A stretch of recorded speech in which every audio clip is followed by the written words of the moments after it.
My Sega CD collection is up there. My 7800 collection is not huge. There wasn't a lot of 7800 games, but a lot of them are sealed.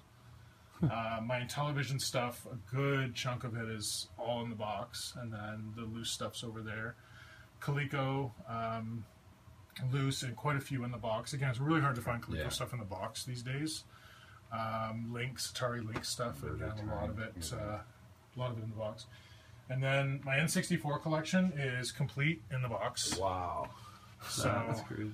It's which right now is arguably the hottest collectible in classic gaming, retro gaming. Right now, yeah. The NES was, but now it's kind of dropped off a little bit, and the N64 has become the stupid man's machine to collect for. Yeah. So the price has just gone crazy. Yeah. And then there's yours. Here you go. There it is. Might touch it. Complete Dreamcast in here. Now, I do say complete. I am missing, so I don't have the All Stars version. Although I just replaced my Sega Bass Fishing All Stars with a black label, but I don't have. There are a couple of variants I don't have. So I know, for example, you have the Sonic Adventure Limited Edition. So I don't have the Limited Edition. So that would be one that I would. It's not considered to be part of the collection because it's a variant, but. That's something I would probably like to add at some point in time. There's a few variants. There's like Speed Devils Online. There's one with the Satan's face, and there's one without, or something like that. So there's things like that. And then I do have some imports as well. I'm not really big on imports just because you can actually make yourself go insane if you try to collect everything like imports as well.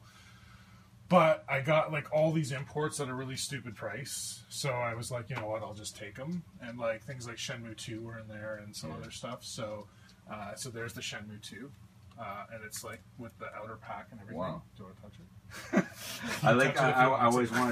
I always want to get I had the opportunity to get Alien Front and Seaman without the box, but I want it with the box just to make it more complete. Yeah. So trying to find those are hard enough. And then original PlayStation, complete? Not complete. No, never really tried. This is me not trying. And same with my NES. Believe it or not, I've never actually tried to collect NES. Like it's never been a focus of mine ever. But I've got a fairly healthy collection. But it's not I've never tried to get the really rare ones or anything like that. But there's a lot more to go. Oh yeah, because there's like over 1,200 or 1,500. Yeah, there's a lot more to go. So. But the nice thing is that a bunch of them are at really cheap price right now, so that would be okay. My Danny, for you, my NES is over here. I have 638 is where I'm at. Okay. So again, this is me not trying. I do have some nice box ones, like for example, I have a really really nice minty Final Fantasy. Nice. Dragon Warrior 4 in the box is always nice. But and I have the manual for Little Samson. I don't have Little Samson. I don't have some of the really super rare ones. But I've just never really tried with NES. This is just how it was. Started buying stuff I didn't have, and this is what happened. I do have, I got some. Field Action 52. Okay. Those kinds of things. All the big boys. But just a lot of games, just a lot of good games. I mean, it's not. So when you're out, do you just is this garage sailing? Is this like people like trading with you? A lot of the stuff, or is it? I haven't bought any NES games in I don't even know how long. I mean, if I see something at a yard sale, the problem is that I'm at the point where I'm probably not going to find too much at a yard sale that I don't have. But yeah, sometimes I trade. Sometimes I go to a store and look and see what they have. My focus before finishing the collection per se would probably be I'd be more interested in getting stuff boxed. So for example, you'll notice like this Lee Trevino's Fighting Golf like is sitting out because what I did was I essentially someone had one in really really nice shape in the box, and so I I traded up, right? I traded my loose one up for a boxed one. So that's awesome. And then I do have. You probably don't have anything you don't have, but you're welcome to look through my doubles. Oh, those are the doubles there? These are all for sale. These ones in here right now. I have more too somewhere, but who knows what other stuff is. Again, I've also never really tried to collect for Super Nintendo, so I don't have a huge Super Nintendo collection, but I do have some good ones in the box. Like I do have Chrono Trigger.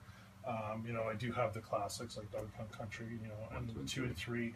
My Doom is sealed. My Dragon's Lair is sealed. I finally got Indiana Jones, which I wanted, which is tougher to find in the box. My DS stuff. This is original Game Boy, and I have like some cool ones sealed. Like for example, Cat Trap you probably never heard of, but you can tell it's original. It's got the tag and everything, and it's got the seam. But this one was actually probably one of the first games to ever introduce the reverse time mechanic. Okay. So you can actually go back. And a lot of people thought Blinks, the Time Sweeper, was like the first one. No, this actually has a time backwards mechanic in there. So yeah, so this, in finding anything, like I have the Final Fantasies box. Like it's hard to find boxed original Game Boy stuff at the best of days. Yeah. There's Zelda in there, the Pokemons, stuff like that. I also do have Earthbound, complete in the box, in really, really good shape. It's a hard box to display. Yeah, and plus it's a special piece, so I kind of have it sitting up all like, It's also, I don't want it too easy for someone to go grab it and run. Like, I've got Earthbound, I'm running. Game Boy Advance kind of goes up here and across as well. And then I have some neat autograph stuff too, like the game director from Resistance 3 has autographed that. I'm waiting for Miyamoto to come by so he can sign my I hope he does. My Link canvas print. It's all set up for his signature. I hope he does. It's ready to go there. Come on, awesome. Mr. Miyamoto. Come on down.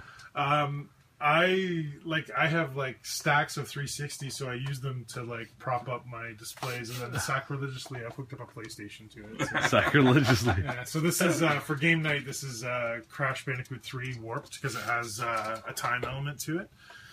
This shelf I call where old meets new, and again, as you see, I'm maximizing my shelf space because it's always a constant problem. So this is all custom. So Xbox 360, my PS3, and then my Atari 2600. This is my box 2600. I do have a lot of loose ones as well, which are 3 layers deep down there. So I even have some of the weird Brazilian DAC cards as well. And then I have some collectibles. I have the Zelda Wii U, I have the weird blue Skylanders Wii, the 25th anniversary Wii, and then just Nintendo 64 box, just stuff, right? Just cool stuff that's in the box. I have a Microvision. I have a complete collection of Microvisions. This was 10 years before the Game Boy. A lot of people think the Game Boy was the first portable cartridge-based system. It absolutely wasn't. This thing came out in 1979. Wow. And even has a Star Trek game. So I have there's only 10 games for it. I have all of those. I have all the Virtual Boy games. And then my latest, I've changed this out. This used to be a CRT in here, but now that I've done a little bit more, upstairs is my most modern gaming. This is kind of the midway. And then the other room is the retro. So I have PS2 and Xbox and whatever, and I have the Retron 5 in here, my Dreamcast. And then on this side, I have the Wii U, I have the Ouya, I have the SNK. I don't know if you guys have seen the Neo Geo, the one the newer one that came out that has, it's really cool. Oh, the X? Is it Neo Geo? Yeah, it's the X, and then you can actually, when you take it out, it's actually a portable system as well. Wow. And then so for game night, we're doing Super Smash Brothers on Wii U with Wavebirds. Oh, wow. Yeah, so I've got the adapter with 4 Wavebirds hooked up to it. And of course the Xbox 360. So I have that stuff on. This is a nice. This is what used to be in my living room before I made the deal with Sharp. And the 80-inch TV kind of beats it. So, it's the best. This is my Dragon's Lair Shrine. So this is the most versions. They may look the same, but they're actually different variants. So this is the most versions of Dragon's Lair home versions in the world. Wow. Dragon's Lair has been available in a different form every year since 1984, with the exception of 1985. And you'll know that if you read my book. So I actually produced a book on collecting for Dragon's Lair and Space Ace. So this contains information on every single variant of the game. And then what year it was released. This is getting up to 2013, right? So there's a Windows 8 version. Even demos, because back in the day they used to release demos in physical media. It wasn't download, right? Amazing. So this talks about 1985 being that only year. here's like there's little did you knows. Like here you can see why is this look exactly the same as this but different. You know, so there's information on that. There's unreleased and canceled versions. So there's information on, you know, for example, the new one. Did you know that, you know, there was a version of Dragon's Lair that was being developed for the new one? There was a Best Buy bundle pack that was planned that got canceled. Well, I actually have the sleeve, 1 of 10, that was actually produced as a prototype. But then they decided not to do it. So, and here's probably the most biggest one, which takes up a whole page. I actually did the art for this original version that was supposed to be on the DS, and this is my artwork, how this would have looked. And in the game today, you can actually see, like, my Dirk heads were used, and my font and all that was actually used in the game. So if you look in the game, you'll see my name. But originally, it was going to be very different.